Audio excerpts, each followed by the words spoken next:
ఇప్పుడు మనం సెంటర్ పాయింట్ని మార్క్ చేసుకోవాలి. ఈ విధంగా మార్క్ చేసుకుని ముందుగా మనం కట్ చేసుకున్న సెకండ్ లేయర్ని తీసుకొని దాన్ని థర్డ్ లేయర్ మీద ప్లేస్ చేసుకొని ఆర్మ్ హోల్ రౌండ్ని ట్రేస్ చేసుకోవాలి. ఈ విధంగా ట్రేస్ చేసుకుని దాన్ని కట్ చేసుకోవాలి. ఇప్పుడు మనం సెంటర్లో చిన్న చిన్న కట్స్ని పెట్టుకోవాలి. థర్డ్ లేయర్ కటింగ్ని ఈ విధంగా చేసుకోవాలి.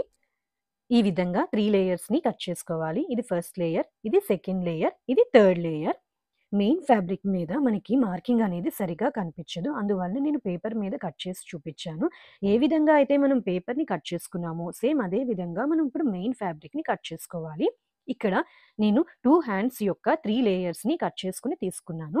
ఇప్పుడు మనం స్టిచ్చింగ్ అనేది ఏ విధంగా చేసుకోవాలో చూద్దాం.